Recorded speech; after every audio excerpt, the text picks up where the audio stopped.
ton of doo-doo. Hello, everybody, and welcome to another episode of the Download Queue, where we got a special guest again, our friend from United We Nerd, Joel. Thank you again for joining us. But I also got our co-host here, Jocko. How you doing? Doing okay? Tell us about it. We're chilling. We're hanging out. We were just talking beforehand. Everyone's sick in my household. My town's falling apart. My poor residents at work. COVID's back. It feels like we're getting ready for the wasteland or the apocalypse. With higher spirits. But no, we're hanging out. We're chilling. It's a good week. Good news week. Good week in games. Yes, indeed. Yeah. And then, of course, Joel, how are you doing? Came on over again to talk Fallout. You hit us up in the Discord like, I'll come talk about it. So you're here. Yeah, hell yeah. I love Fallout 3 and 4. Love New Vegas. Yeah, just recovering from sickness as well. And yeah, I was like, oh, you guys are talking about Fallout? I'll throw my hat in. Sure. Go. You guys might have played more, but I just love the series. So I'm just happy to talk about it. So, have you played many of the games, or are you more of the watcher? I've played 3, all the DLCs, just New Vegas Space Game, and 4, and I think I didn't play the Nuka Town one or Nuka Cola expansion. And they're like 20 minutes of 76. What about you guys? Yeah, see, I did all Fallout 4. That was my first Bethesda game in general. I got full in on the hype. They were, announcing it at E3, releasing that fall is so damn cool. And like, I got in like 100 hours and crossed both things, console and PC. I got it everywhere now. But I never went back to 3 beyond an hour. Just couldn't get through it. And then some Fallout 76 throughout its lifespan. Oh, nice. So you've seen it like grow, adjust, and everything. That's probably been good. Really cool. Yeah. Oh yeah. That's kind of the cool thing about some of the Xbox and I guess Bethesda games now. Like Grounded, going in like pretty bare bones at the beginning, and then you see the evolution. I do appreciate that about games. Jocko, what is your history with Fallout? Pretty much the same. Fallout 3, as everyone else, most people, besides the crazies who are going way back in the day. But it was another one for me where Fallout 3 came out at TLDR, major illness as a child, in the hospital for like 3 months at one point when it came out. Started it in that time period, and again, hated it because the situation I was in, didn't want to put up with it, thought it was trash. And it took me like 3 years to go back and really dig into Fallout 3 to appreciate it and love it. Like, it's a solid experience. Since then, 100%ed it achievement wise. Played through New Vegas begrudgingly, my least of the 3. I know people hate me. 100% in 4 achievement wise. Like, put my hours in. I've done my dues. Wow, yeah, you've way more than both of us over here. 100%ing it both. Oh yeah, I'm doing dumb shit, not 100%ing. That's for sure. Yeah, me either.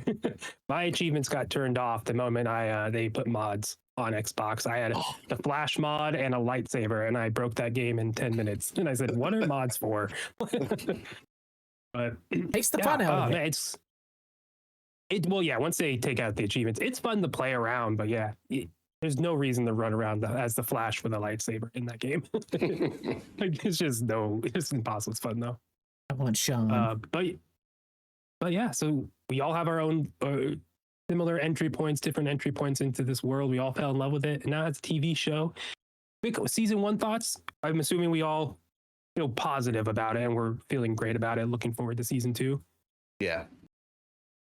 Yeah, season 1, great. At times, I was saying back then, I liked Fallout season 1 almost more than Last of Us. Because they were kind of around the same time release. Like, there was moments of Fallout season 1 that were so good that I was all in. Yeah, they different feelings they left you with for sure compared to Last of Us and Fallout, even though both apocalyptic.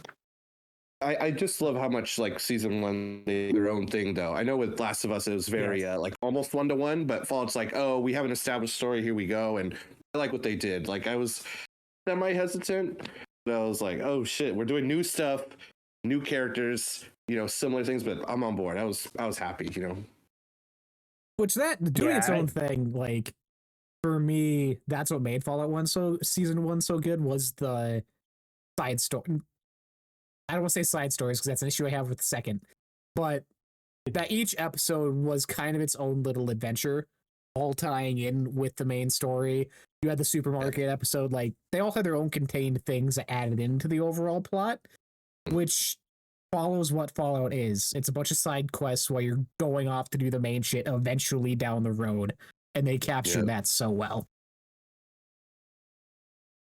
Yeah, season 1 definitely, I think we're starting to touch on season 2, but season 1 definitely was a lot tighter in the writing with those side plots and capturing the game, but they still kept it up in season 2, I think. We can start moving on talking about season 2. Let's stick spoiler free for clips and whatnot and just discussion, and then we'll move into more spoiler and episode by episode stuff. But overall, season 2, I think going through it episode by episode, season 1 dropped all at once, remember? But this one going one by one, it made me feel like it dragged out. The middle of the season felt really slow and like the down point. Not that things weren't exciting. There's like, we talked, Jocko, and the one episode, you're like, oh, I like that one. I thought that was the slowest one so far, even though a lot of things happened, but it felt like the narrative was really stretched out as opposed to needing 8 episodes, right? I think you could have told this narrative in 4 to 6. Like there could have been more, like we could have moved a little quicker, but it is Fallout, going off and doing different things, getting sidetracked and, hey, I want to go do this quest. And, oh, actually I'm doing this and this and this. What the hell was my quest again? I forgot. Like that is the game. So I get it. But I think the television series this season suffered from that aspect of it a little bit. But overall, still very high on it. Ending, was left like, okay, you're definitely getting a 3rd season. That is for sure. I mean, I don't know if it's confirmed yet, but the way it ends, it's like, all right, it has to. And that's kind of a detriment to me of like, oh, you didn't answer enough. And that adds to the feeling of it being stretched out and such. So still high on it, but has its issues for sure. Joel, what are you, spoiler-free thoughts? I'm in the same realm. Like we're getting a season 3. For me, I didn't feel like it dragged on. The whole time I was like the Leonardo DiCaprio meme, pointing like the little things here and there. For me, very hype moments. I'm sure we're thinking about the same moment at the end. There's a question that's kind of unanswered that I think has been bothering a lot of people, and it's bothering me a little. But I was kind of like, well, I guess there's. I don't know. It's a bit of mystery, but I enjoyed it. I do think. Didn't feel like it dragged on at all, but I'll agree with that. Where 2 kind of did slow down, but again, still enjoying it with every episode. And just again, like I said before, good surprises that kind of deviated, but again, still like relating to some of the stuff I've seen before in games. So I'm just happy that there's like, oh, they did it. We're here in certain parts. We're exploring certain things. So happy overall. It was okay. The one you're talking about, it was like episode 4 was the first one this season that I was really in on. And that's due to a lot of reasons we'll get to as we go through, but a lot of jumping around to a point that it was a job to keep up with the amount of different times they were jump cutting to different stories, different places, different characters, different, not plot armor, but things that we're going to make happen to more correlate between past and present and people being places that just for the sake of it, like it got to be too much of right time, right place, too much of too many things falling like dominoes to get to where we're at. Like it just, I don't know. It's hard to put into words because there's so much of it to try and talk about at once for all 8 episodes. When the problem kind of persists through each one as you go through. Mm-hmm. Yeah, I do agree with the there's like 3 main storylines, but I think they go to 4 to 5 at times, like side ones too, depending on the episode. And then they do so many cuts at times, and it is a lot where I feel like it's like I know where they're going. Like you were saying, Jocko, the dominoes are falling. It's like I know I see what you're doing, and they do start to pay off. But yeah, it's just you're jumping around all over the place, and it just feels like there's too many things going on at once. But again, even though I say that, I still feel like it was hollow. I think that's probably a better word for what I'm saying. Yeah. Which the hollowness I feel does attribute to them trying to do too much. I feel there is one of the main storylines they're following could have been cut entirely, and I would have been okay with it, and given more time to focus on the main things that are happening or need to happen, the things they're building up to. Because when it does get to the points of, hey, season finale time, I just didn't really care. The ending didn't hit. The payoff for what they were building up to didn't hit. Some of the storylines, they just dropped episodes before, come back random. Like, all right, it's too many people at once trying to work on the show. I felt too many cooks in the kitchen. Yeah. Yeah, it's a bit of a pacing issue, especially that finale, I think, as their dominoes are lining up and falling, so to speak. It's just like, take 2 steps, say 2 lines, cut to the next, the other scenes, take 2 steps, say 2 lines, go to the other scene. It was just like too much of like, all right. I You're definitely agree with the cutting last to like episode. drag it out. For sure. Yeah, it was like cuts, like explanation, cuts, like it was good, but it was almost too fast, too much. So I definitely agree with that for the finale. Yeah, for sure. It was like again, I think we know this with Netflix, all those at some point documents getting leaked, but executives don't expect people to watch their shows without alone, right? People always have a second screen. So some of that movement is to keep your attention, right? If we stay too long on a scene, we might lose you. And it's like, no, like I want to stick with that longer. Something should be paid off. Some cliffhangers are a little weird, but overall, still very good. I feel like this is getting nitpicky because it is so good and we just enjoy it so much. So that's when you get nitpicky is when you like it. So again, very, very good television. For my own sake, or to represent the Midwest as I want to do, I want to shout out our boy Macaulay Culkin, who the day after the finale aired was in town hanging out at my mall here. Haven't seen him here in a long ass time. His grandparents used to live like 15 miles away from here and lived at the nursing home in town. Mom used to take care of him. Would see him and Kieran all the time, but he was back in town. I'm like, hell yeah. He's celebrating in the real wasteland for the season finale. He's like, I can't let this go to my head. Let me go back home. Yeah. Like, there's nothing in this town. Love that. Except Macaulay sometimes. I love that. Well, let's wrap up these spoiler-free stuff and move into more spoiler stuff. So if you are watching and if you're listening, if you care about that, if you haven't listened or if you haven't watched the show, go do that and then come back. So let's get to it. Liberty Prime. Oh, we're going straight in. Oh shit! All right, I felt that was a good like spoiler start. Just a nice little end credits. I mean, what a little wink. Yeah. I almost missed it. I was like, was there a post credits? I was like, oh shit, there is. And I was like, oh shit, we know who that is. Yeah. My wife was scrolling and she's like, wait, there's more at the end. I was like, what? Well, that's crazy that they would have a cut scene, like a end credit scene when they never did. But hey, I'll take it. And yeah, a fun little nod there of what that they're doing or what eventually happens. Yeah. Quintus and Liberty Prime.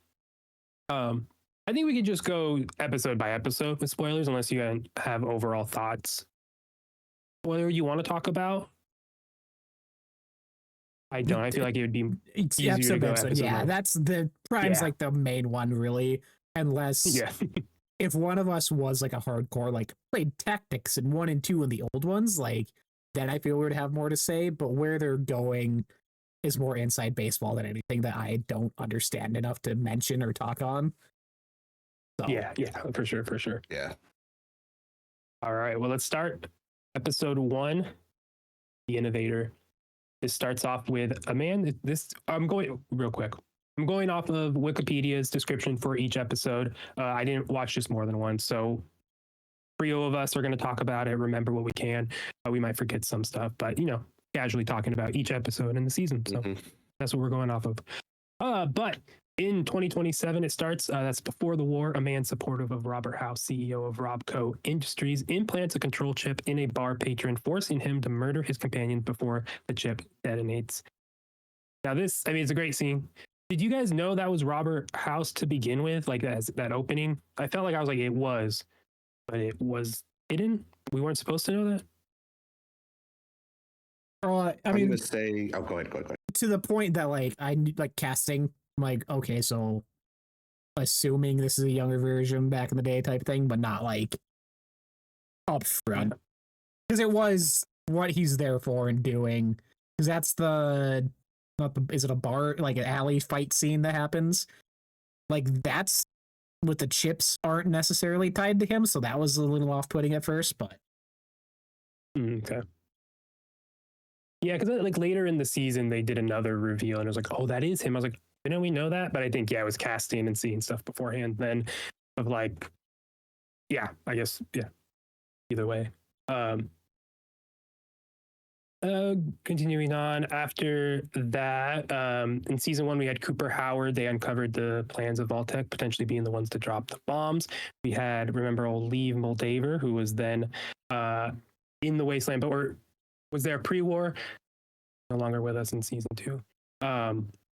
She has Cooper's spy on his wife Barb, who's traveling to Las Vegas to meet House, and I really like these scenes throughout the season, but I forget, we get bombs dropped in season 1. We see Cooper with his daughter, but there's so much in between that and like present day season 1, so to speak, with Cooper and Barb. Like I forget that we have so much to explore here, and I like seeing where this is going. I think that was pretty solid, like exploring like what they're going through, what they're feeling, and like how they're supporting each other throughout. And I like that. I agree with you, like the feeling in between. And you go even further, and I'm just wondering if they'll touch that more in 3, or will we see him like transform it a little more? So that'll be cool. Yeah, I think seeing more pre-war stuff is just really, really interesting in the politics and such. It's also just they use it as a good balance between the Wasteland and both, with the Wasteland almost making more sense and not being as sinister at times. But going back and forth, present day. In this episode, we had Lucy and the Ghoul. We meet back up with them. They're trying to get to Vegas to find Lucy's father. We see, is this the one with the dinosaur where we first see them? Lucy's up in the dinosaur. Yep. The Ghoul's tied up. Yeah, and she just, and I love Lucy and the Ghoul's character. I feel like they are the same, but on different paths. They're like Benjamin Button, right? For that musical, The Last 5 Years, where it's told in reverse ways, right? I feel like they're going to end up in the same place, but opposite sides of each other, where he is going to be more empathetic by the end of this all as a ghoul, but she's going to be more sinister. It's like more like, no, fuck this place. But in the scene, we get him hanging upside down. She's like trying to talk to them. And again, a good old bloody montage of destruction and carnage through him. Very like not Vault-Tec, that system, and then the exploding limbs and all that stuff, which is a good time there. Let's see. They go over to the dinosaur scene. Big Iron played. New Vegas song. It did. I was like, ooh. You got to get the song call. It's in there for the nerds, but please do. Yes. Yeah. Oh, there's just so many Fallout movies. We'll get to some good ones. Uranium Fever, loved it.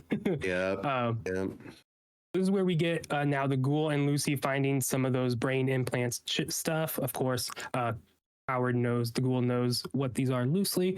Throughout that, I didn't love how the Ghoul kind of doesn't. I feel like the Ghoul could be like, I know your dad and here's more info. And like, let's just talk about this. But again, it's the show, so they just don't talk enough. It does seem like a missed point with how much they're making that pre-war stuff with them a major moment.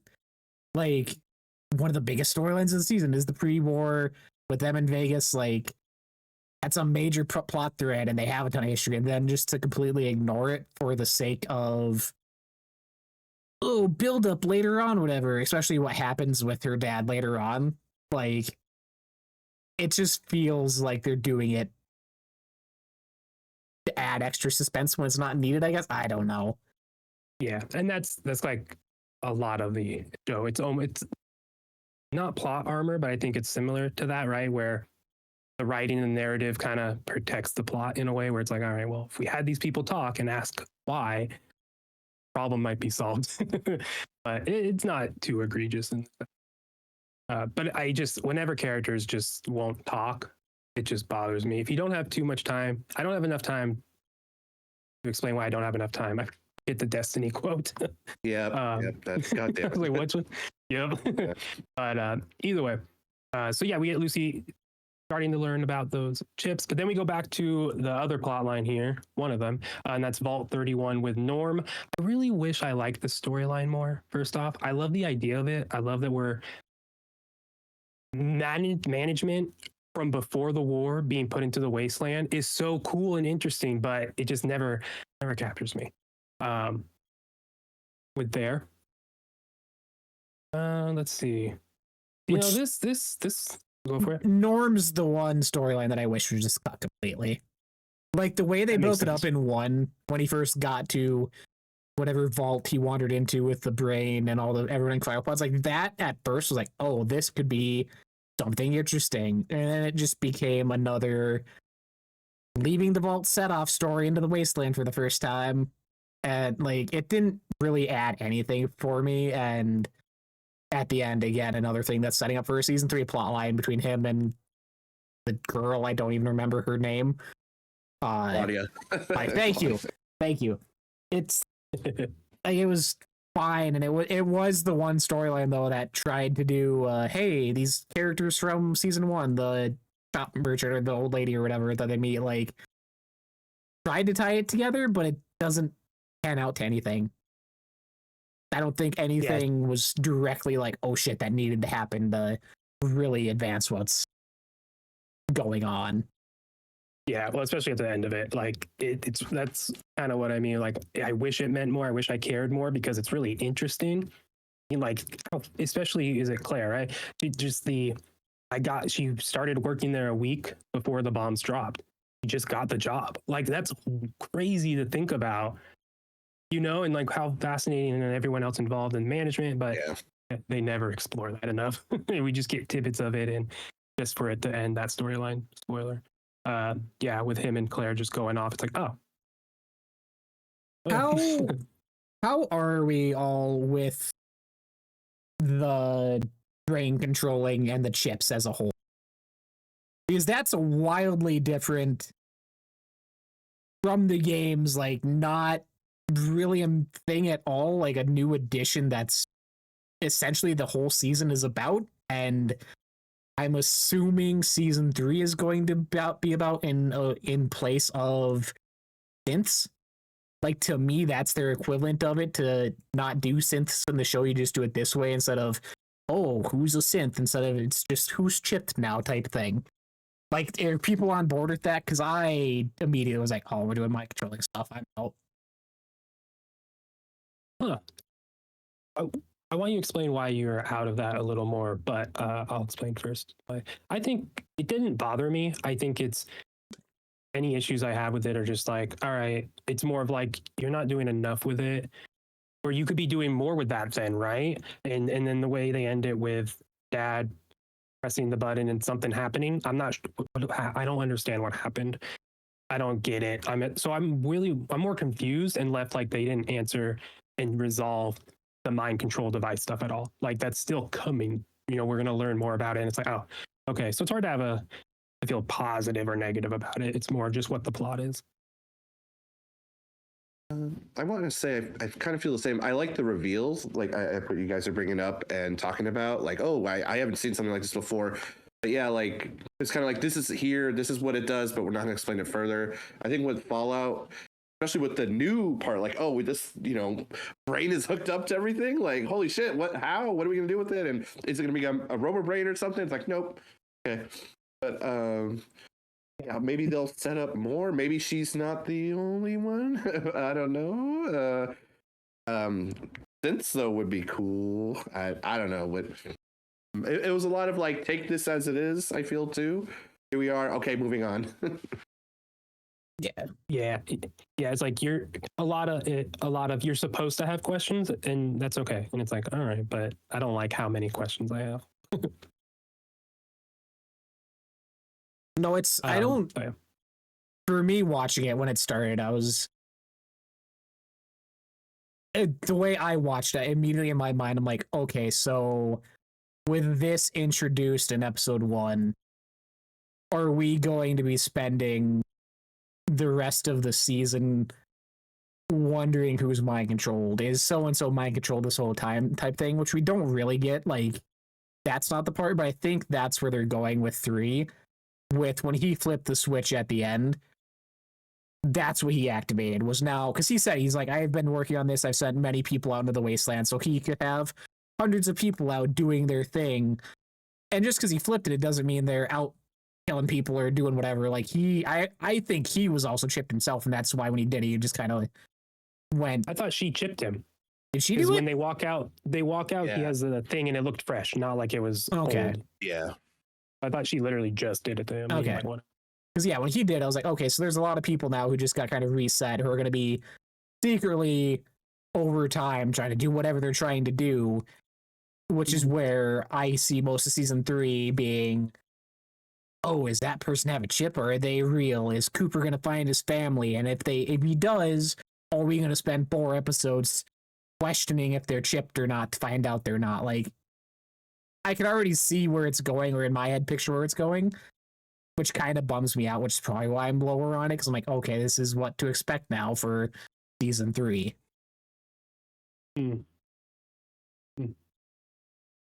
Yeah, interesting. Yeah, I think it's I don't have much to say about it. Let's keep talking. The other storyline that we get introduced to as well in Vault are continuing. We got Vault 32 with now Steph as overseer in 32, and then Betty back in over in 33. They start talking about the issues with their water and repair chip that they're going to need, setting up that struggle going on there. These early ones where we just get like 1 to 2 scenes are rough for these storylines. I would have rather not seen anything from them and then get like a bigger update. I think sidebar, would a full Vault only episode work? Would that have worked if we did not see any of the wasteland at all? And it was just almost this whole storyline in just 1 episode, and then we're caught up with the party. I feel like I would have liked that a little more, of just getting a full episode, full storyline, not broken up of here's what's been going on in the Vault, and like here's a full episode. Yeah, I would have preferred that across the board, I think, for all these storylines. If we could have just had an episode focused on the Vault, we could have had just the Brotherhood of Steel episode. Like, that I would have been okay with. Doing the jumping back in time pre-war with Lucy and Gold, that you can keep doing because that needs to work. But to go from pre-war to Vault to Brotherhood to Lucy to pre-war, like, that's where it started losing me. So I think doing one I would have preferred a lot more, and it would have kept everything tighter for me to pay attention to, instead of trying to struggle to remember what was going on 20 minutes ago in the last episode. I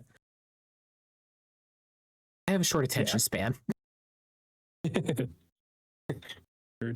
think it would work actually, but they'd have to do it kind of early, because of course, like, people are like, I want to see my characters, right? I want to see the Gold do stuff. I want to see Lucy do stuff. I want to see Maximus do stuff. But yeah, I think even with what we find out later with Steph was really cool. But yeah, I think it was all stitched together. Like, yeah, I'm agreeing with you guys. That would be maybe like in place of like episode 3 or 4, just boom, here's what's going on. Then we can go back to everyone else. I think it would have hit real good too. It's like, oh, who are these people again? You know, it's like, oh, okay. And then maybe lead into Norma a little too. Like, you can connect that as well. Yeah, I could already see like the slow deterioration of a Vault, like just camera, pacing, the stuff you could do there to really sell like Steph's walls closing is she's overseer, and it's like she's getting caught and people are turning on her, like every Vault does to their overseer and management. So we'll see. We'll see if they stick with what they're doing. I feel like that critique was around not just in this, like not just us. Like I feel like other people had a little issues with the pacing and jumping around. So interesting to see if they address that. But let us go. Episode 2. I'm like, we're only on 2. This one is the Golden Rule, which has some. I think this was it had some good Lucy and Ghoul interactions, kind of setting them up. But we see a caravan trader in 2283, specifically dates for you nerds. A caravan trader with an implanted chip under Hank's control smuggles a bomb into Shady Sands, destroying the city with a young Maximus surviving. Now, when we see Maximus, little boy, survive, and we see his mama and his dada say bye-bye, put him in the fridge, I was like, oh, that's the Ghoul's daughter right there. There she is. She's trying to make cold fusion again, just like her mama did, like Barbara was doing. So I thought that's where the season was going. I thought the reveal was Maximus was the Ghoul's grandson, and it still can happen, but yeah, we did not. The pacing never got there at all. Is that a crazy I didn't theory? think about that at all. Whoa, I was just like, where are we? Oh shit. What is this guy doing? Oh, he's saying the thing they always say in New Vegas. And then I didn't even think about that. Damn, that could be his grandson. That's a crazy theory. I like that. Yeah, no, I thought it was Barbara at first, and I was like, oh, what? And I was like, wait, no. So it felt very intentional. So the whole season, I was just waiting for more. And then when they finally later on pair the Ghoul with Maximus and Thaddeus, I was like, oh, here it is. And then nothing happens. I'm like, ah, shit. Okay. Still can happen. It can still eventually go on. But yeah, I just thought that was that. Later on the episode, Lucy and Ghoul go to the aid of a wounded woman. The Rags, is that what they are, faction or whatever? Is this, you played New Vegas? Is this a New Vegas thing? I wouldn't say they were a faction. They were like slaves under Kaiser, I think. That's what I thought. Yeah. But yeah, it's a like, oh, who is this lady? And it's like, oh, I have the mark. I was like, oh shit, like here we go. But yeah, we get to see Lucy and the Ghoul kind of like, should we spare this person? What do we get out of it? And even Lucy kind of taking like I'm going to let you have your own medicine. I'm just going to leave you here. So that was interesting. Like what you said earlier, like they're going to become like inverses of each other, right? By the end, or yeah, with her, I think it was, we see the rad scorpion, right? One of the first features we see in this season, one of the newer bigger ones. It looked cool. Special effects across the season looked really, really good. Creatures really solid looking, especially Deathclaws too. But yeah, Lucy just being like, I mean, they look good at times. Like it could be so much worse. You gotta be a little like, all right, but like it could be. It's TV series budget, not a movie budget. Yeah. Yeah. We'll see when I see it again. But yeah, seeing Lucy just again that like through you, and like what was more, I wanted it, the Ghoul not being straight up like fuck you back to her is really fascinating. He still helps her. He continuously still's like, I'm gonna go do the thing. We're still doing it together. But even though she's slowly, he's like, well, you're kind of an asshole and a dick, and I know better. It's just fascinating. Yeah, and then they go to the Legion, and that lady gets killed right away. But we don't meet him. This is where we meet Macaulay, or is this later? Yeah. I mean, we'll talk about it now. Yeah. We have the Legion. They are splintered. We have Caesar, the body of Caesar, in the middle of these two rival groups within the Legion. No one wants to step forward because you'll die. They have the note of who the new Caesar is. Is this a post New Vegas thing? Is this a defined ending? What is it? I believe it is. I don't remember enough to tell you what specifics, but it is one where Caesar's Legion falls, because they can either take over the Strip and rule New Vegas themselves, um, or end up disarrayed like this, which is a lot of things throughout the series that they kind of hinting at all the different endings in some way, while not directly saying which one's kind of the canon one. Because in the same breath, you get the scene at the end of New Vegas where the robots on the stairs next to House's computer to get that almost shot by shot scene going with you killed House when obviously he's still there. Like, play homage to a lot of it, but not one's the golden. Yeah. But nothing like that. It was definitely like if you roll up on Kaiser's camp, you're just like, you're either helping or it's like I'm gonna kick your ass. So no, not that divided, at least in my memory. No, yeah, it's one big like 2-zone map you have to fight through to get to him at the end of the camp on a hill. Like it's its own little like dungeon almost. Yeah. Well, yeah, I'm fascinated with how they like toe the line and of that messing with a game that has multiple endings and not full on wiping one away. It's just interesting, and I wonder if that's why it suffers a little bit in my mind. Who knows? I'm just going off script.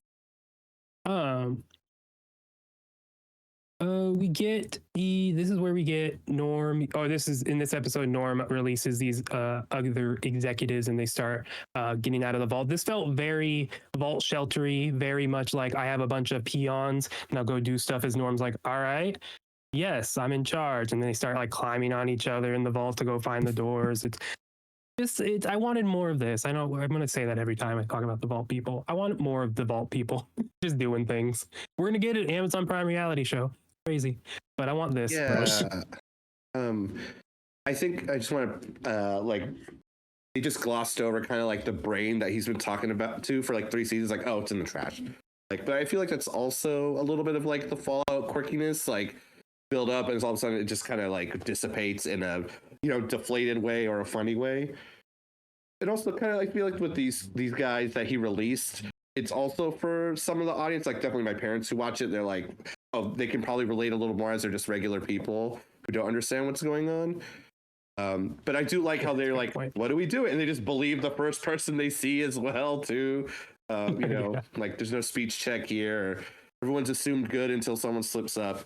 But yeah, I think if this were to connect a little more and see what they're up to later, but then of course we see what they're up to later. But yeah, at the time I was like, where's this gonna go? How far is the lie gonna go? What do they actually have skills? Are they lying? So I think that part could have explored. Yeah, a reality show about that, like that's in fact it was announced. Like, what are we gonna do? They just like, is it like Big Brother? I don't know. But it's either way. I'm like, you sign up, you're gonna get messed with. There's no way they're not messing with these people in this show because you're test subjects. That is the premise of being in a Vault Tech. Anyways, it'll be the first Amazon reality show. I will say, with them leaving and having that kind of fresh look at things, for a moment, I was like, this is where it's going to be for me. I was like, this is where the weird, goofy shit's going to happen, all the fun side stories going to happen, and like slowly kill off this group of people. Doesn't even happen that way, obviously, but I was like, this is where I'm going to get my weird, kooky side stories from. Yeah. Yeah, see, we should have just saw them leave the vault. We shouldn't see them until we see Norm and the girl, and they were like, hi, Lucy, like, what the hell happened to you? And then we get an episode of just flashbacks of their journeys. You could do a whole montage episode of that. That'd be great. Like, oh, we lost Jerry, and then like it shows him in the vault of all the Garys. Like that would have been great. I would have taken that. Yeah. Yeah, could have had a lot of fun with that. But instead, they all in one room. Yeah. We'll get there. We get more Hank implanting chip tests. Again, these scenes, I'm like, I get it. He's testing, whatever. We go to the Brotherhood, which they didn't show up in episode 1. And we get more of them. They're in Area 51. I forgot that they just turned on giant fans and blew the sand away. And it was like, oh, there's the base. I really love that. That's like goofy Fallout stuff to me. Like, yeah. How do we hide something? How do we get something moved away? You know what? Let's with sand and blades and just blow it away because that's how those work. Love that they saw an alien and then was just like, whatever, bye alien. That was a fun little nod. Yeah. I saw that. I got that spoiled. wasn't meant anything other than a cameo. But I was like, oh man, I was like, oh, nothing worthwhile there. Fun stuff there. This is where they bring the other elders and convince them to start and stage a civil war. But then, good old, oh my god, what's the actor name? I don't want to get it wrong. Kumail Nanjiani, I got you. That's okay, cool. Thank you. I was not going to say that, and I would have felt I got you. and racist. All right. But yes, an envoy of the Commonwealth. Yeah, he shows up, and it's like, hell yeah, there we go. Episode 3, we get more in the pre-war stuff, man. What the? Oh, we get House and Cooper, but we don't know that's Mr. House per this thing, but we all know. That, again, slow building towards, the little politics they got going on. This is the episode where Lucy is captured by the Legion and the Ghoul has to save her. This is where he talks to the NCR, and man, I saw a lot of people upset that this was the fate of the NCR, just 2 people in the desert. Yeah, this was with the first that reveal. I was like, damn, we are in the future. The courier, I mean, if they were there, like failed and stuff. And it's like, yeah, this is kind of sad. Damn. Like, and then even later you're about to say, like, we see Victor there, Securitron, like that like, I think that was solidifying for me. Like, yeah, this is the future. And, even with like Kaiser's Legion being strong and then like NCR, like, yeah, with their 2 people. Yeah, it's just interesting though. We get to the connections later with that. And yeah, it was just sad. I was like, damn, no cool armor, nobody, but at least they can help Lucy, I guess. Yeah. I guess that they're sort of helping. It's kind of nice though. I feel I want to know someone who didn't like play the games, what their overall NCR thoughts are, because I feel like that without the context of knowing game lore, like, oh, at one point there was hope for this good faction to like kind of like bring stuff back to the wasteland, and this is all you got. Like, there was remnants of that. There was a chance of that at one point. Like how that would have hit differently, rather than coming out of okay, well, NCR got like. Yeah. Well, I mean, I'm that. I mean, I don't have any attachment to it. Outside of the show, I don't know how much I can explain about them other than what I can understand what New California Republic means, right? Yeah. So I think it just is something that I learned more of it from people talking like, oh shit, it's like, oh, okay, so in the game they did that with the NCR, cool. But it made sense to me. I didn't think it was anything weird. It's just like there was a strong group here in the wasteland that a nuclear bomb went off and now they're not as strong anymore. Yeah. So I think it kind of just explains itself. But again, playing the game, of course, it rips the lore up a little bit, moves the locations of things a little bit to make it narratively make sense. So again, I think for the show, though, it makes perfect sense and works really well.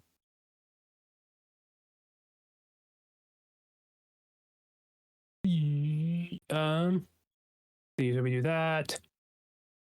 This is where, the NCR refuses aid because they can't help him. And then the Ghoul negotiates with the Legion. What did he trade with them? How did he get Lucy? What was the thing there? Where the NCR camp was. Because they still thought they were out there in mass numbers or whatever and wanted to finish wiping them out. Yeah, I felt like it was something that was like, oh shit, he's gonna, yeah. That like, damn, that's crazy. Like, those 2 people are just gone now. Of course, then he blows them up and starts a infighting between the 2 rivals. Yeah, the blowing them up thing made no sense to me. Like, timeline wise, because he rescued Lucy, got out of there. Like, he would have had to set that up while they were there. But then for like nothing to happen to their camp till they're like a mile or 2 out up into the mountains, I was like, what? I don't know. Very time and place thing to me. I understand what you're saying by timing wise. I was like, well, I mean, he totally could have set it up, got her, and left. But yeah, like getting away. He's like, I counted how long this thing would take to burn. Yeah, I was like, okay. Yeah, it's a very like, yeah, we know he did it, but even like 5 seconds of him like telling someone to shoot really quick and drop a grenade would have been like, okay, we get it. Like, or even if like he tells like an NCR Ranger from far to shoot a rocket or something, but it's like, okay, you just, I don't know, maybe he was sneaking super fast and like we didn't, in between. Well, that, or it would have been like, if you told him where the NCR camp was, that at that point again, empty, almost as besides Victor. Like, set that up so when they do get there, it blows up or something. Like, that would have been better instead of just right then and there for the shot as they're leaving the Legion camp. Yeah.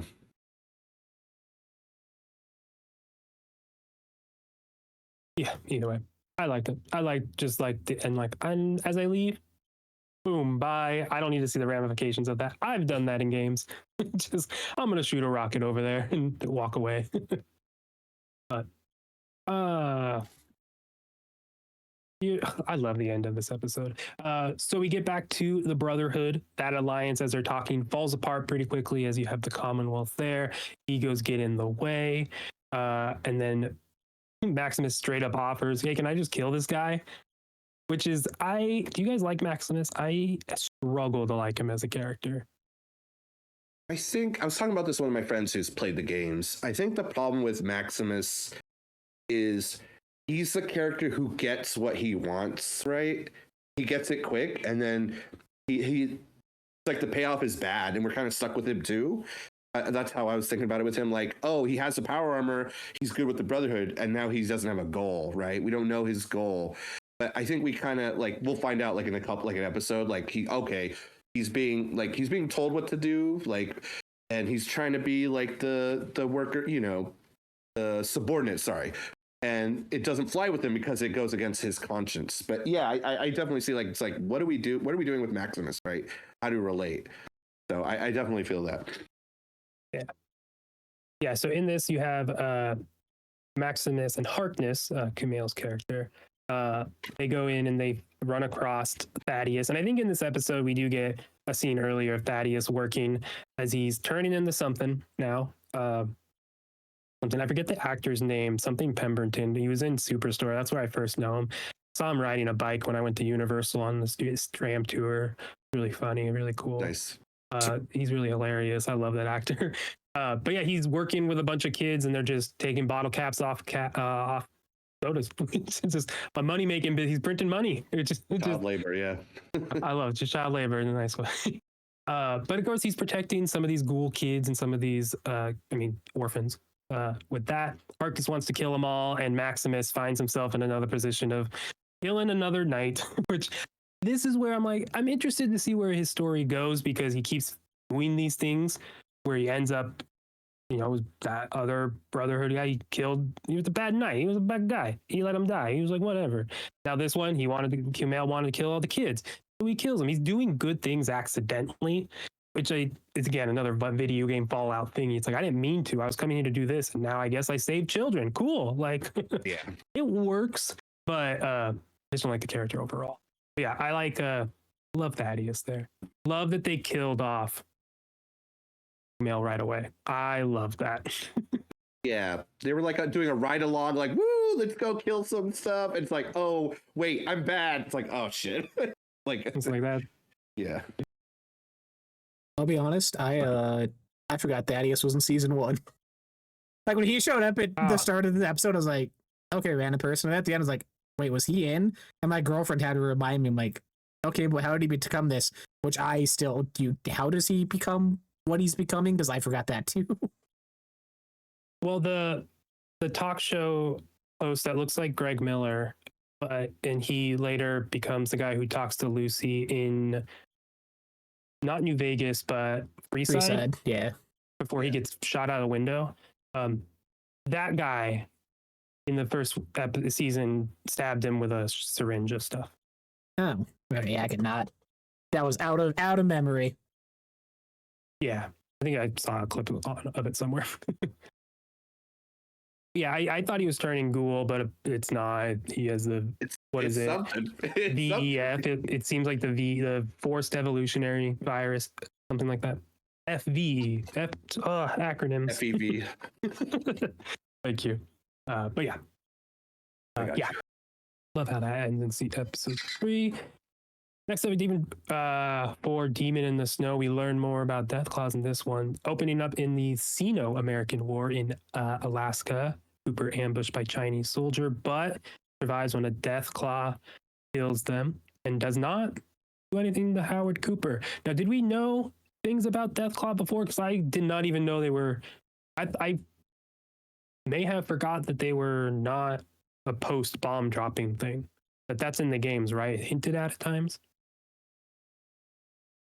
Yeah, Or it's. maybe not. I forgot they were too, and I had to like people on TikTok explaining like it's established that they are pre like in the war then used as experimental weapons almost. Crazy. That makes sense. It would be man-made, the deadliest creature in the wasteland. Okay, cool. Yeah, that was like a shock to me. I was like, whoa, what? Like, all right, but cool. We get more Norm growing suspicious of Voltec's stuff. We get more broken water stuff in 33, leading Betty talking to Steph. And I think this is where Steph really starts to be like, just like, I'm better than you, Betty, which I'm like, Betty's the best. Can't be rude to Betty. I gotta trust Betty. Can't trust Canadians. But this is where also, as Steph says, I'll help you, but you got to give a box that Hank has in his office. So we get that start to connect them two together. You never got to pay off to Woody. Woody, how much you get? Oh yeah. I'm just like, that just was brushed over by the end of the episode where she might have killed him, possibly, and his glasses were. The scene going back to the Brotherhood, Maximus turns to Area 51 with Thaddeus, disguised as Harkness. I really just love these two together. I start liking Maximus more with Thaddeus. I think that he just carries scene both comedy can also, but he also can like drive the scene forward narratively. Like he's just a good actor. I like him. Makes me like Maximus. But him walking around in the power armor and just pretending to be someone, but not even attempting at all to not be himself, it just was really funny to me. I really enjoyed that, those moments. I thought it was cool that we got these other Brotherhood factions just kind of to show up and talk about. So I wonder if they'll, I don't know, if they address those coalitions in the other games. Just like, oh, there's other leaders here. That's cool. And of course, they have different agreements on stuff. But yeah, and then all of them, though, of course, in the level of Fallout, like level of perception, like they're all fooled. It doesn't matter. Someone's in power armor. Yeah, we believe it. Whatever. Like just. Yep. Just a slight look and like, all right, whatever. Yeah, exactly. There, to kind of save himself and to prevent something bigger, Maximus goes to kill Quintus, fails. Just an awful scene. This is where, again, Maximus, my guy, dude, just do it. What are you doing? Just talking and explaining and not shooting. It was just like one of those not plot armors, but like, all right, you're writing this, be a little better because like he should be able to just kill this guy right away if you really want to. He's too good, I guess. He's too good. He doesn't. And then that, maybe that's I don't know. But it does fit the character. Like he's not doing it intentionally. So when he actually tries to kill someone, he hasn't done it, right? Has it only been on accident? That actually is interesting. I think Harkness was less than an accident. I know what you're saying. It was probably more reactive, but not like I am going to kill. Like I could definitely agree with that. Yeah. It wasn't planned. It wasn't like thought thing. It was like I have to do this now. And it's like, oh shit. Yeah. But yeah. It was an accident. No, he did.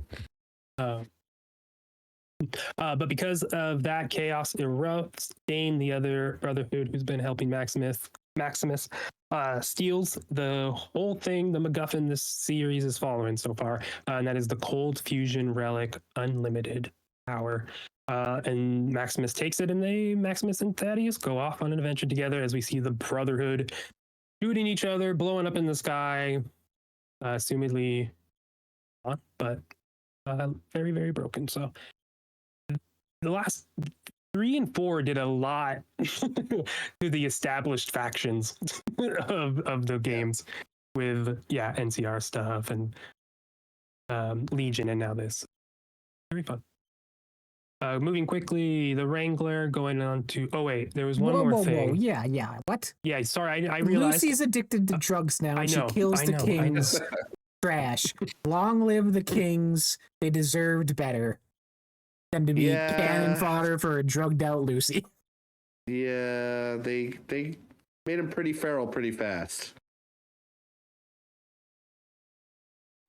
I love that. Yeah, I would not know that was like a group other than just they're just things dressed as Elvis. That's fun, but it's like Oh yeah, no, the whole Or- they're their own little faction at an Elvis impersonation school because to them this guy was an actual king based off of the book. So I'll dress like him, be like him, do a bunch of quests for him, you get one of your companions from him, the dog.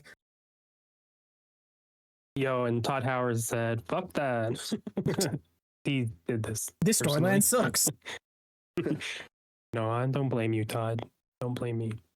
But yeah, I loved that addition of her being addicted to drugs after getting the thing, and her needing to get what was it, debuff or whatever the one that gets you unaddicted to drugs. Like that is the way that they do it across the show. But it's just a one example of how they put the game perfectly into television, how they portray that so seamlessly. It just that's a mechanic in the game that they put in the show, and it makes sense in the show too. And it's fun, and it was just a fun little thing there. Cheap. Ella's good. Funny. This is where we see that New Vegas Strip is overrun with a death claw. Or this, I guess we only see one death claw here. And cliffhanger. Again, this is where I'm really like, these cliffhangers, these are dumb. Like, come on. There's no reason to stop this there. But we do. And then we pick it up and it's quickly moved on. They just walk away from that death claw. It's like, okay, you didn't have to leave it there. But in episode 5, we had, I think this was Madaver, who was in season 1. This is where he tells him, kill Robert House to get the cold fusion. But he only wants to get the device. Cooper, Barb, and Hank, they all go to 38. And again, we had a lot of him and Hank, and I'm sad we don't get more of it. Eventually, I think we'll get a full confrontation, but with Lucy's dad now a chip, will that actually be worthwhile? Maybe it's with Steph, with what we learn with her later on. Just like the Hank stuff is really lackluster this season. We haven't seen him in a couple or 2 episodes, I think, either. And such, but either way, I do like the conversation between House and Cooper. We learn a lot of pre-war stuff about Vault Tech and how war there, about House's plans to protect himself in the city, and I wanted more of it. You could have thrown Hank in there and get more of that. I think it's part of where the show shines is these scenes right here, present or not present day. Pre-war, talking about the Vault Tech and the government age, and the politics and corporate stuff. It's fascinating. It's Going back, go for it. It's good and I like it. It does it in a way that when it's presented to you at first, like they hint at other things happening, other people involved. House keeps mentioning other players that are in control of the table, whatever, like making references to things. But with what people are aware of at that point in time, faction-wise, group-wise, Robco, Vault-Tech, like, it all makes sense and works, while letting reveals in the last episode it be introduced in a meaningful way, I feel. Mm-hmm. Yeah, I see what you're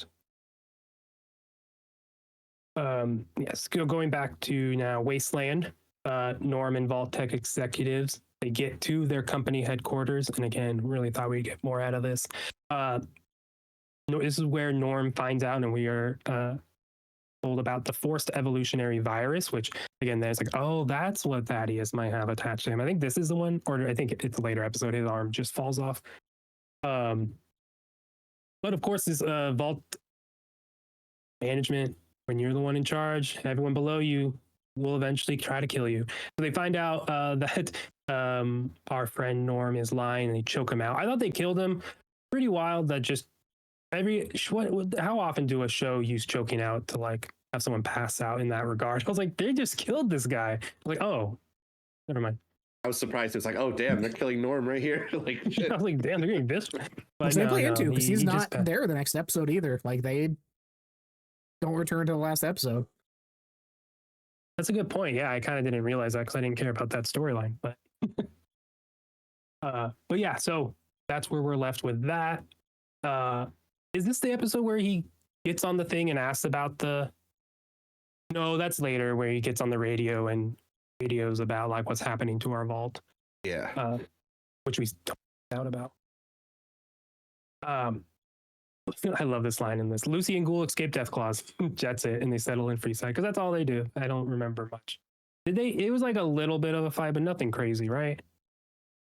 Nothing like later. Yeah, they That's just true. dived under the fence. The thing I do shout out for game wise though, when they end up in bar or store or whatever, and the guy from the bear is working there. Oh yeah. He tells them that the Death Claws moved in from the quarry, which Kyle, for you, in the game where you start, if rocks. you direct line to New Vegas, the quarries in between, fully inhabited by Death Claws. Dumb thing to do. You're going to die, obviously. You have to go around. They want you to take the long way. So, like, that's a fun little... Oh, if you're playing this new one, you try going directly there, you're going to die by the Death Claws. So now in the show, they're actually in Vegas. They came from the... That is cool, actually. Fun. Yeah, so we go to Freeside. This is where we get that snake oil salesman that injected Thaddeus in there. Hank gets him, puts a chip in him, and then he goes to the Ghoul, offers Ghoul, hey, I'll give you your family if you just take Lucy back to the vault. He reveals that he brought Lucy to negotiate with him, and Lucy punches him with the thing that she stole earlier, the power fist.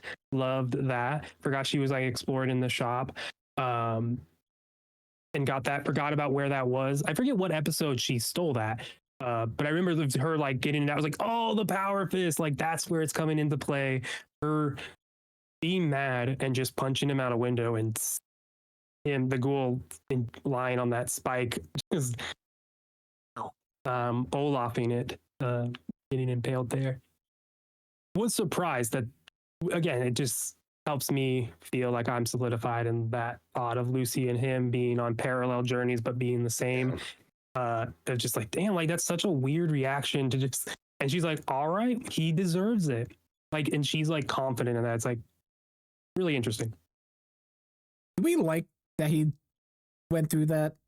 Because a part of me, Not like, really. I thought he died. I'm like, okay, so this is where his stories end. We're just going to kill him out now. And then he, like, lives there on the pole, bleeding out, dying for a day, like, or however long. Like, this is a little too far-fetched for me. Like, I get he's a ghoul, but that doesn't mean he's superhuman. Like, yeah, it was definitely stretched out where it kind of lost a little bit of meaning. If it was shortened, it could have, you could have done everything that happened just in a shorter amount of time, and it would have felt a little better and not have there. But I do like the little snippets of him like going, like losing it a little though. I thought that was pretty interesting. Like he's like losing his humanity, right? Or what he has like holding on to. I think we see him with the serum like reaching for it? I don't know if it's there in view. Yeah, he can't. Yeah, he's trying to reach for the serum that's on the ground, but he can't get it. That serum would help him keep those cool tendencies down.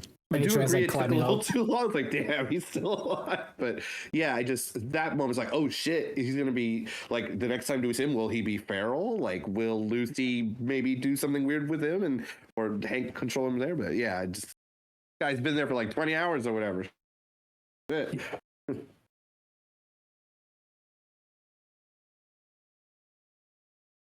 Oh yeah, and then Lucy got sedated. I was like, what happened? Because at one point I was expecting Lucy to just say something to him or talk to him or help him or be there when he turns, but that doesn't happen. She gets taken to where Hank is, her dad.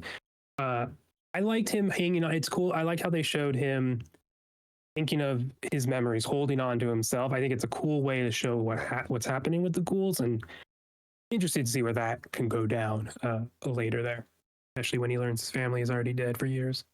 That's my belief. He's an endless chase for our ghoul. Which this is the one too where and the times are flashing to Lucy's dad and the vault where he's at headquarters, wherever the hell he's at. I think this is the episode they do flash when he's going past a room. The camera like pans in and shows the nameplates for Cooper's wife and daughter, that they're in that same area. Like I think that's the episode that sets that up, or the idea of that. Yeah, I think they showed it. Yeah, there. Oh, excuse me. I keep moving on, going a little quicker. This is where episode 6 we get the confrontation where Cooper confronts Barb, that he heard everything. He knows she's was like the ones that what if we drop them first. She said she's playing a part. She's doing that. I do love where they end up, where they're not always against each other. They end up kind of working together. I like that tension throughout the season between them two. And it went in a direction I didn't think it would there. But he drugs them and steals the cold fusion relic from him, from Hank. So Hank had that relic pre-war, or was touching it then now too. Chet finds out he's going to get married to Steph. The Steph and Chet storyline, I'm not sure about. I'm not understanding what Chet's role is this. There's a baby that's just there now. It just seems like they set up stuff and now they're like, well, we have to do something, or we need someone to find out stuff to be behind the scenes of Steph a little bit. And I don't know, it's just a little odd. It's where I feel like they're stretching things out that don't need to be. I do love the actor of Chet and his reactions to like, so we're getting married. You're going to tell me? Like, it just, I don't know. He plays it well and I enjoy it, but I don't know. We haven't talked about the incest club yet. Yeah, I was just about to say, like, we haven't skipped over. Yeah, like they running on supplies, and then they're like, no, we need it for our club, and it'll be a point of contention later. I just thought it was funny, like, yeah, they have like family members who, ancestral family member club, and there's like Jello and shit. Like, I don't know if it's this episode or the next episode, but yeah, just a funny thing that they explored in the vault. Like, oh, all they have is each other, so of course this is gonna happen, and made a whole point of that and parties. Yeah, and then and it's like a small club, 2 to 3 groups, 4 people, something like that. And but once they get snacks, and it's written into the vault charter, like it's like in their constitution that they're going to be able to get extra snacks and everything. And it's such a, I mean, it's relevant to today, right? Just ships sinking, but everyone's got to hold on. Hey, we still got our stuff though, right? Like we're good. We get our stuff still, no matter what. Yeah. So it's weird. It's weird to highlight the incestuous stuff, but what they're saying with it, I think, is really good. Love the scene with the Jello, and they actually get the party. They're going overboard with the snacks. And then that's where we get a classic Fallout song, Uranium Fever, with everyone dancing around, a little musical number. And it's all in that guy's head. It didn't actually happen. He's just enjoying his time, and that's what he's daydreaming about, which I loved. I was like, I love that they're doing this. Like, oh, even better. It wasn't even real. Let's see. Lost my place here with that. Oh yeah, we see this is where Lucy is in the facility with her dad. He learns about all that, kidnapping people, putting the chips in there. And she says, I'm going to go take you into town, serve vault justice to you, and we're going to go. And he says, okay. Which the whole interactions with Hank and Lucy are it just feels so manipulative the whole time. And they didn't pay that off, which I'm sad about, which maybe I'm just reading into it. But it just felt like he was, okay, I'll go with you. And it was like, knowing that's not going to happen, knowing there's something, knowing he already won, quote, he's already ahead. It doesn't pay off in my mind at the end. I feel a little let down by that. But really love those two together. I think Kyle MacLachlan and Ella Purnell, I love them bouncing off of each other and whatnot. And yeah, I love their interactions together. Yeah, it's weird. It adds the moral dilemma for Ella's story of her, like you said, her and the ghoul almost switching narrative beats, and then being introduced this huge moral thing of like the way she's being presented, what her dad's doing is trying to save the wasteland or doing this thing to fix the issues on top side, and like how that's okay, but not the way he's going about it. Like it adds an extra more meaningful decision for her, which obviously it's not that hard of a decision for her to make, but like they're trying to present it as this is what your experience has been kind of like building you up for, to look at what you've experienced, how to go about dealing with the problems that are happening around.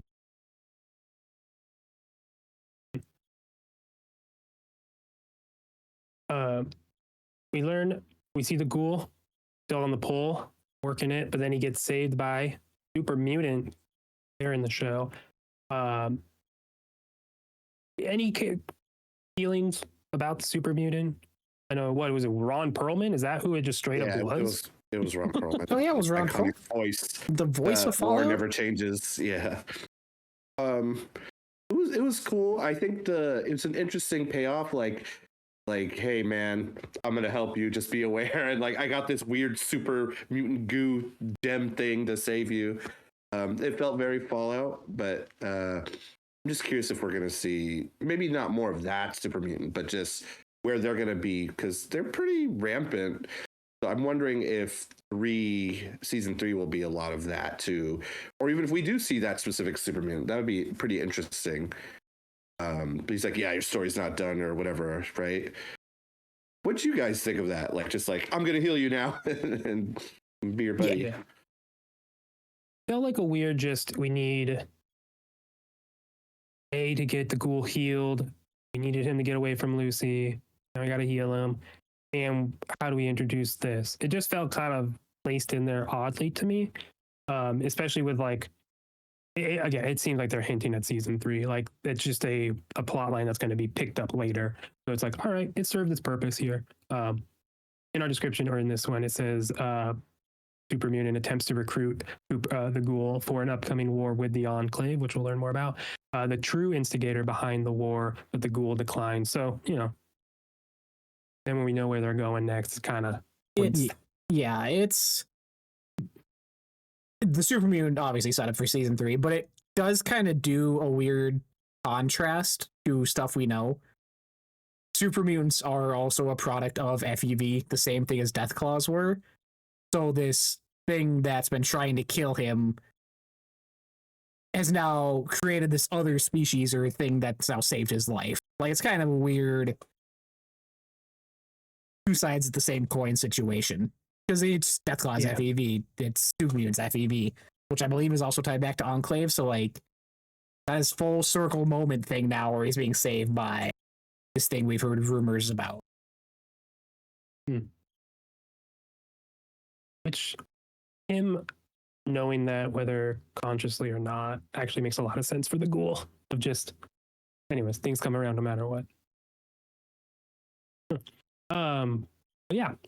We get dog. This is now where at the end of this, I'm like, here we go. I'm right about little granddad and grab puppy. Maximus is led back to the ghoul by dog meat. So now we have Maximus, Thaddeus, and the ghoul together. Episode 7, we see Steph before the war. She's in an internment camp in American occupied Canada with her mother. Really love this stuff. This is like, and then the reveal of like going from Canada to America was like, whoa, okay. Yeah. It's just something, the way it was shot was just really, really cool. Again, we could have had a full episode of just Steph in the vault and like this being the start, flashbacks to her doing this. Like, it could have been way more impactful and more interesting than what we got, but still good. This is where she meets Hank while doing a job for Vault Tech. I think in this episode later or not,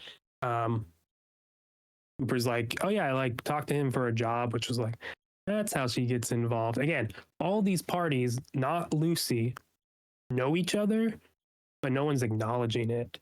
Like Steph, the ghoul, Hank, they all like talked and knew each other, but I just feel like Lucy's out of the thing, or the show's not going to do anything with it.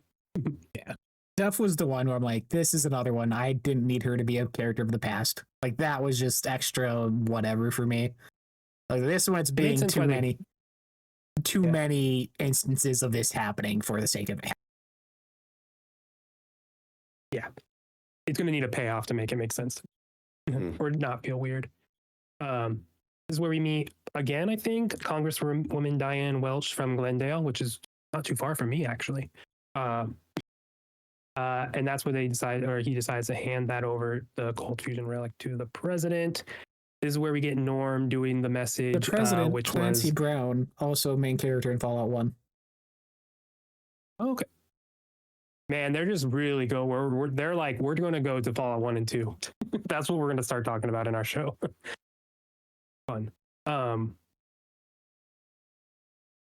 This is where we get Norm doing that message after he got caught. He's still alive.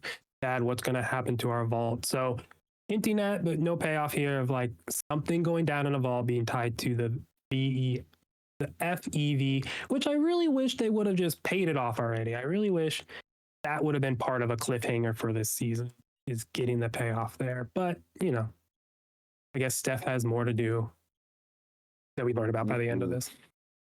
That he finally gives that box to Steph. We know what that is later on. We get Steph's wedding, but Chet finally speaks up for himself, accuses her of killing Woody because he found Woody's glasses in the garbage disposal, ripped them up and threw them in himself, and then fully got rid of them. So he aided and abetted with her there. Chet. But that's where the fault time starts to turn on her. I think later they start saying death to management, or maybe that's in the final episode. Either way, it's all going down for her. Vault Tech facility, Lucy appears. Oh yeah, this is where Lucy's starting like, all right, I'll go with it. Again, I love these scenes, but no but there. I just love these scenes. Oh yeah, this is where she runs into the mainframe of Diane Welsh. Ahead here. There. So controlling this all. We meet the congresswoman earlier in the season in a couple episodes, and they're using her head to control the mainframe.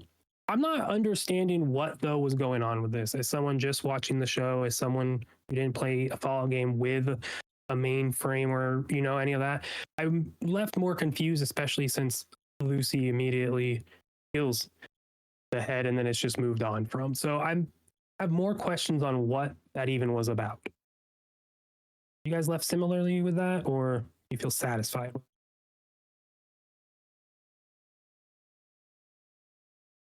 Yeah, no, it's weird because she destroys it, and then like to me, I was like, okay, so that's the thing controlling the mind control device that they're doing or running it on the back end.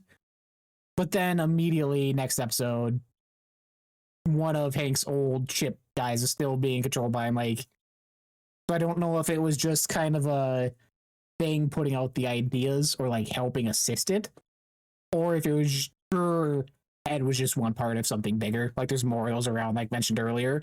But yeah, it was not really a direct correlation to one thing or another. I was talking about a theory with my wife, like because Coop handed the cold fusion to the president and she was there, maybe it was like a deal. But well, she probably didn't know. It's gonna be like, oh, we'll keep you alive when the bombs drop, but not like how are they gonna keep her alive if she, she's asking for a death too. But it's still like, I was like, my question wasn't answered. Like, why is it there? Or, like, I just assumed like, yeah, it was some back end thing, or she's helping control, but then we just don't know. So it was a bit of a mystery. I would have liked to know just a little bit more, just because how I like to think about stuff. But I was like, oh, okay. Here, she's still alive, I guess, and now she's not. Yeah, it's like I like the reveal, but then it's in the finale where I think she kills him. It's like, oh, okay, or whatever it is. Yeah, we'll see. We'll see where it goes. I wonder if this is something where it's like, you can pay this off in season 3, and I won't feel weird about season 2 in hindsight because of it, right? But right now, it's just like, feel like you have more plot than you're telling me, and you're holding back info because you have to, otherwise your narrative suffers. So is what there. Let's see, in that final episode, we start to get the fight between Maximus in the power armor, and he's wearing the NCR power armor, correct? Yeah, I just want to say, for that first reveal, was it like hype for you guys? Like, I was just like, well, this armor is sick. Like, I already like power armor's cool. To get at least the NCR armor was a really good reveal. Just wondering if you guys thought it was like cool, or like you were hyped, just like, oh, it's just power armor. I liked it because the music hit, but I don't have I think the armor also does look better, so it's like hell yeah. But not having played it, it's not like I have any but music cues, showing off something like that, they do well at that. So it was cool. Yeah, I think the way it looks, and it doesn't have the like fold up visor, whatever the Brotherhood ones do. So the helmet looks better to me. And it could be that he's used him enough, but his movements and stuff weren't as kind of like out of place with it. Like it felt more intentional, like the movement of the suit on the outside. So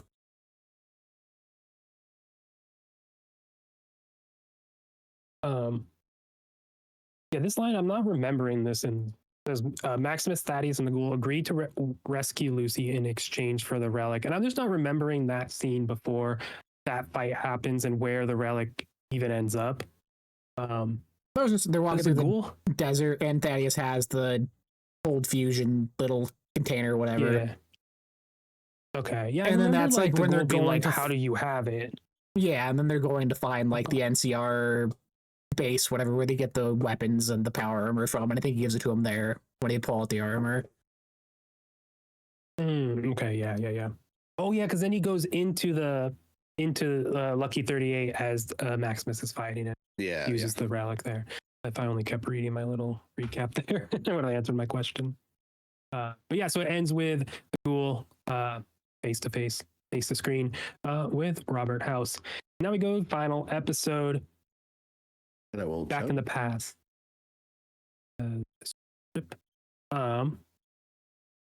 We see that Hank and Steph are engaged in Vegas. I think the night before they were hooked. It was when Coop said, Steph, go talk to him about a job, and now they're engaged or something. Very quick, it seemed there. And then this is where Cooper is arrested after handing that off to the thing. And again, this is, I'm like, I forget. And now I'm so excited and down for the storyline, like how much time there is between bombs dropping and the present day stuff. I don't know offhand the date bombs drop. I don't know the date they're messing with. So it's like, there's a lot of wiggle room in my mind of stuff to explore. So now present day as Cooper is arrested, going to be taken to DC, or does he get taken somewhere else? Maybe Colorado in pre-war timeline. Who knows? Fascinated with the present day stuff. It's there. That's one of the things I've been trying to find the most on TikTok, people talking, because it ties in with one of my biggest issues with season 1 tied to season 2. I think this is just when he gets put out to be like not a commie, but a traitor to the United States. Like they frame him as this bad guy who like tried to ruin the US from the inside, and that causes his downfall from being an actor to doing birthday parties like we saw in season 1. Oh yeah, because they talk about it when he's there and how he used to be an actor and what happened. Like I think this is just them setting him up for that, which I need answers. How was his daughter in a vault somewhere when we saw the bombs go off in episode 1 season 1 and he was with her in California holding her running away? How did they get separated when bombs are going off? Like I almost feel like they forgot that was the opening scene of this whole series and they're just working around it. I think they're not too far from a vault, but still realistically. But then for her to get to Vegas, like, I don't know. I got questions. But the vault isn't in Vegas. The vault isn't in Vegas. The vault that she was in is in the same building Hank's doing his stuff in Vegas. So maybe that's from like I don't know. It seems like it literally feels like they Vault 31. No, Vault 30. Vault 31 had all the management and they were all cryo. So she was in there. But they showed her too. That was the closest. Well, then that's the point. That's what I'm saying. That's why she isn't alive anymore. She had to have been moved from the LA vault to the Vegas vault at some point. She would have had to have made that journey. But it's like bombs drop in LA and his daughter's there. So they have to be in those vaults 31. I think that otherwise it's a huge hole, right? A pothole. Horse can't run that fast. I've driven that drive from LA to Vegas a lot. That's an interesting point. Yeah. Let's see. We go back to the Legion, who We see Macaulay Culkin pull out the note, and such a Fallout thing, right? He eats. Yeah. It just, yeah. So the one thing, the note, like, who is this one? No one is. I'm the only one. And it's like, that's what we've been fighting each other for. There's no who's going to tell us who's the real one, and no one. And then, yeah, he just eats it and says, no, I'm the real one. And intrigued with what they're setting up. But we don't get payoff. But he gathers the rest of the Legion, and they're going to go take over New Vegas. Back. We didn't talk about Norm and Claudia and the rest of the people in the previous episode, but they get caught in that room. All the rad roaches pop out, and somehow the only one that survives is Claudia. That's her name. And then Norm, who didn't get in the room with all the rad roaches. Really a little silly that that's like how this storyline ends for those. They just corralled them all in and got rid of them, and now we can move on. And the one person that Norm was friends with survived. All right. That's fine. You could have had so much more with this. We've talked about it already, but there we are. Management. It is a very management thing, though, to be disappointed by the end of it. You go back to Steph, and this is where she opens the box, pulls out a beautiful looking Pip-Boy and contacts the Enclave to begin phase 2. So, I mean, pretty much confirming. I mean, not really, but like the Enclave started this whole war with the bombs. Were they the ones that started the bombs dropping? Yeah. Yet to be known, but it seems like they 100% were like, do it. We want these to drop. Like they were trying to influence it, which is interesting. I mean, especially knowing Steph is Canadian and she's a part of this, knowing she's with Hank in the past, like what is everything that ties together there? So interesting. Which Enclave? I wish we got more Enclave. Or what they were, because they're hinting at it as a superior force, which in the games even, I couldn't really tell you their involvement outside of being this like omnipotent force. Like the iBots in Fallout 3 or Enclave ran spreading propaganda, but like as really far as smart for the show to deal with it then. Being the big bad, I'm like, I wanted more right away to know what Fallout or Season 3 is setting up. Yeah, well, especially we see, I forget when in this episode we see it, but we see the shot of the Enclave in like a snowy region, assuming Colorado-ish area, Rocky Mountains. And I thought there was going to be more, and they just stopped. So, yeah, just stretching out what they have. They didn't have enough reveals, so you gotta, I don't know. Making their power armor, that's why. Yeah. I saw someone's theory was that everyone, Lucy, Ghoul, and everyone in the vault are under Robert House's mind control, and everything is fake right now. And they're going to go to the Enclave and see their bodies. And I was, oh, I hate it. Okay. Gross. So if it happens, that's pretty crazy, right? But I would love it and hate it at the same time. And like, and because I think the line they said reference at some point they say the surface is also Hank says the surface is also the experiment that they're testing. So it's like, oh, it's not even real. Like, no, I don't. Crazy. So yeah, we'll see more phase 2 with the Enclave. This is where the fighting in Maximus drags on, but it's good. I like the Deathclaw stuff and the power armor stuff. They start to enter the city, and this is where the NCR makes its triumphant return, recreating the shot from New Vegas, right? Did not. As they come in, start sniping out the Deathclaws and everyone. Mm-hmm. Could have used a little more from it, but it was cool to be like, oh, they're here. Hell yeah. We were watching it. I told my wife, I was like, man, people are going to lose their shit over that. Like the music, the bullet, the mask and everything. I was like, oh. The NCR lives. Yep. Full cloak and the helmet.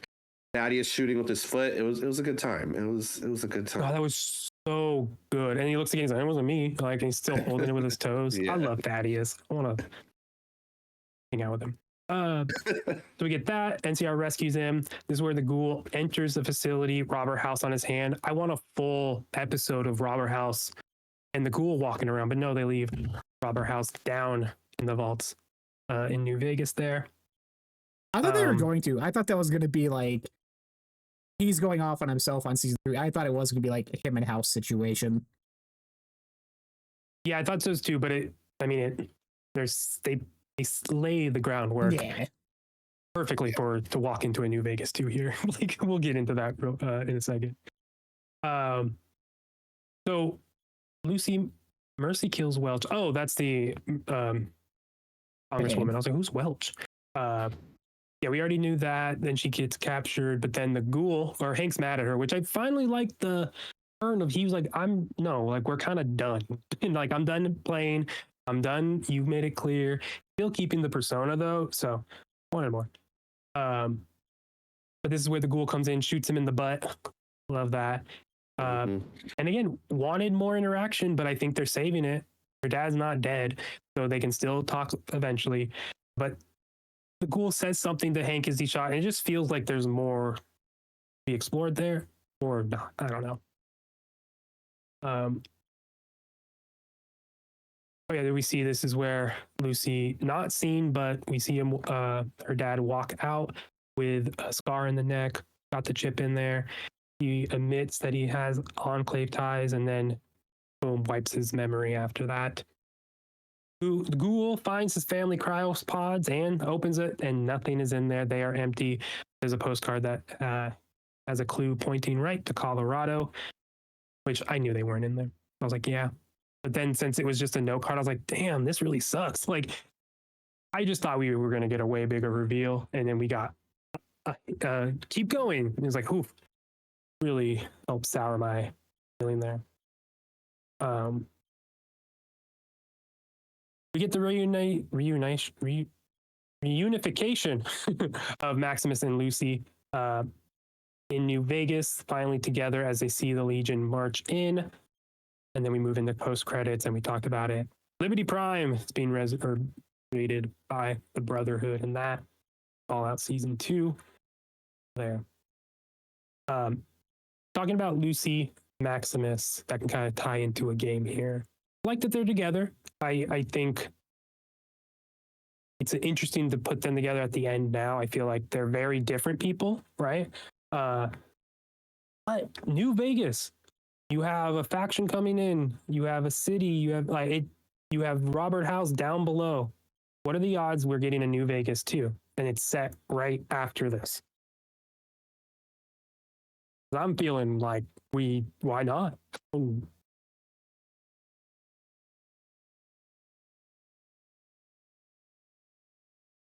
I think it was just interesting that now the Legion is marching, because for having played New Vegas, there's a clear battle at the end of where you take on the Legion or various forces.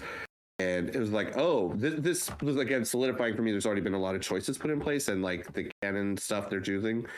But I think it was good. I didn't want them to force like that ending quickly to move on. I am curious to see what they'll go further to now that we know like Enclave's big bad. We know the Enclave is being called for, and there's going to be a battle in New Vegas. So like, will the Enclave Legion save Hank? Like, what's the fate of the Brotherhood? Are they going to like put aside like their hate for Maximus to take on the Enclave? Well, we'll see. And then even with Liberty Prime there, who's going to control it? If it's going to be controlled, is it going to be like autonomous, kind of like in the games? But yeah, again, like I know we talked about it earlier, I feel like it was just a lot of cuts at the end. I felt there was some payoff, a lot, yeah, but just a lot. I enjoyed it, but having you guys like talk about it, I could see like the critiques and pacing and stuff. Let me see where you guys are coming from. Season 3 fully think like I don't think we're leaving Vegas.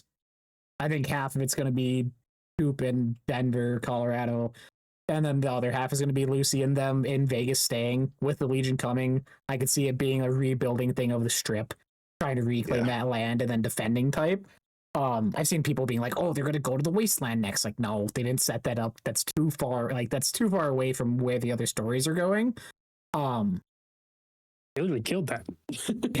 I don't think it's a New Vegas 2. What I do see though, because Todd has said the events of this are tying into what the next Fallout's going to be. Denver, when I was looking into it, was originally going to be the setting for Black Isles Fallout 3 before Bethesda got the IP.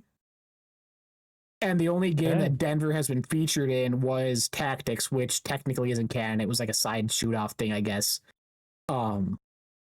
So in the main story of what we know Fallout, it hasn't been explored. So I feel like that would be more of a setting for a game. But there's a lot there lore-wise from terminals and stuff that could be talked about in the show, like to make it, just help establish that whenever the game is ready. Yeah. Because like they mentioned Vault Zero, I think, where in Denver where Hoop's going, that was like where they put all of like the super smart people in the world and all of the super scientists and shit and in Crowd Chamber and like hooked their brains up into one massive computer to like manage everything in the world. Shit. So like that could be good for game stuff, could be good for show stuff. Like yeah, based on Congresswoman, you'd think that's exactly where they're going. And this is just part of it. Yeah. And with Enclave being there supposedly, that Denver was mostly taken over by Legion soldiers too, Caesar's Legion. So, is there still Legion forces up there? Are they going to bring people from up there down to Vegas? Is it going to be like a big fallout in between? Or, I don't know. There's a lot they could do either way if it's a show. Mm-hmm. Which I don't think is soon. Yeah. I still don't think we see a Fallout 5 for 2 years minimum. Still gotta get Elder Scrolls 6. Yeah, I think Bethesda's game studios release a game every 4 years. Or what was it? Either way, it was like every 4 to 5 years, and like Elder Scrolls 6 were about right there, like counting Fallout 76 and Starfield and Fallout 4, right? They're on a pretty consistent cadence, not like Bethesda game studio stuff. So yeah, it would be potentially seasons 4 or 5 that we would see a Fallout game, unless they get Obsidian, who is not doing Fallout or Outer Worlds 3 anymore. Unless they outsource it and work with someone, we're not getting a Fallout game before we see multiple seasons of this show. I know you have to go, Jocko. One thing, we got season 1 last year. We got season 2 this year. Are we getting season 3 next year? Do you think they are able to keep yearly traditions? I hope so. Season 1 wasn't last year, my guy. Well, it wasn't? Was it not? No, am I wrong? Last year was 2020. April 10th, 2024 was premiere. Okay, year and a half. Okay. I was a little off. No, I hope they don't. I think they did the thing that Fallout did where they started doing some of season 3 filming with 2 to try and speed that up. I wish they would take their time though. Like I'd rather the writing be better. I'd rather the stories be more focused. I'd rather them fix issues that I've had than, oh, here's another season because money. But that's wishful thinking. Yeah, I think they stretched a 1 season story into 2 potentially. Yeah, I hear you. Yeah, all right. Well, I thought it came out last year, so. Any closing thoughts on Fallout Season 2? It was okay. It was okay. It just sucks. Like I said, I compared Season 1 to Fallout as better than The Last of Us Season 1 at the time. Like, that was peak. I wish there was less stories going on. I wish there was more focus on the wasteland and what's happening around than trying to force multiple stories. But that's been talked about so much. Like, it is what it is. The whole season, I didn't think we watched any of them on release day. Like, it was either the day after or next. Like, I wasn't in a rush to get to it. I wasn't waiting for the next episode, which sucks. Like, you don't want that for something you want to enjoy, but hopefully things change with season 3. Hopefully it comes out a better experience for me personally. I know a lot of people still really like this. I know a lot of people still really like the call-outs to the games, but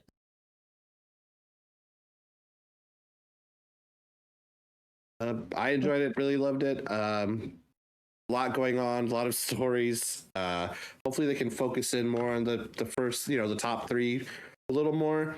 I do want to see the downfall of, again, like superstar actor to doing parties, for sure. I just wanted to bring that up again. That to me is fascinating thing. His downfall, what he's doing for his family, and how it just backfires. and more, a little more quirkiness. I think we got a lot of quirkiness in season one. And season 2 was a little more just straightforward story, which I'm okay with too. But I think we need more of that Fallout quirkiness kind of return in 3. Yeah, echo a lot. Excited.